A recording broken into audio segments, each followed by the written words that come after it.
আসসালামু আলাইকুম। এই মা ছাগলটি ১ মাস হয়েছে বাচ্চা হওয়া। তো আজকে আমরা ভিটামিন করব ক্যাটাফস ইনজেকশন করব। আর আমরা কৃমিনাশক একটা ইনজেকশন দেবো, সেটা হচ্ছে এমেকটিন প্লাস। এটা আইভারমেকটিন গ্রুপের। এই ইনজেকশনটি দিলে আপনার চামের নিচে এবং চামের উপরে যতগুলো কৃমি আছে সকলগুলো ধ্বংস হবে, সকল কৃমি ধ্বংস হবে এবং অবশ্যই চামটা ভালো হবে এবং দ্রুত হিটে আসবে। সেজন্য আমরা পর্যায়ক্রমে আমি অলরেডি ক্যাটাফস ইনজেকশন দিয়ে দিয়েছি ৫ মিলি এবং আমি এমেকটিন প্লাস ইনজেকশনটি দিব। তো আশা করব ভিডিওটি আপনারা সবাই দেখবেন, তাহলে বুঝতে পারবেন। আর দ্রুত হিটে যদি না আসে তাহলে আমাদের হয়তোবা সমস্যা হবে, যেমন সমস্যা হবে খালি পালন করা হবে, কোনো লাভ হবে না। সেজন্য অবশ্যই আমরা নিয়মিত ৩ মাস পর পর আমরা ছাগলকে আমরা কৃমিনাশক ইনজেকশন ট্যাবলেট এগুলো করে থাকবো। তো কৃমির যেগুলো ধাপ আছে, কৃমির ৩ প্রকারের কৃমি, যেমন চাম কৃমি, কলিজা কৃমি, লিভার কৃমি।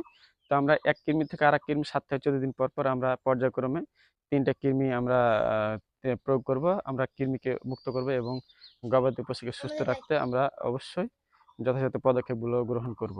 তো আপনারা দেখুন আমি কিভাবে কীটনাশক ইনজেকশন করতেছি। এটাকে এমেকটিন প্লাস ৫০ কেজি বডি ওয়েটের জন্য ১ মিলি। তো আনুমানিক এটা ধরছি আমার ৩০ থেকে ৩৫ কেজি সব সহকারে হবে। সেজন্য আমি হাফ মিলির ওপরে নিয়েছি। এটা হবে আপনার হচ্ছে চামড়া ইনজেকশন হবে, চামড়ার নিচে। তো আপনারা দেখুন কিভাবে ইনজেকশন করতে হয়। আপনারা এভাবে ধরবেন আস্তে করে চামড়ার নিচে। আমি ভিডিওটি ভালো করে দেখার জন্য আপনাদেরকে অনুরোধ করছি। তো আপনারা ভিডিওটি ভালো করে দেখুন। চামড়ায়, গলায়, এই জন্য ওই দু পা ধর, ওই পা, ও খালি ও পা। হ্যাঁ, এই সাইড থেকে ক্যামেরাটা করো, সার পাতে মাথাটা উঁচা করো, মনে কর।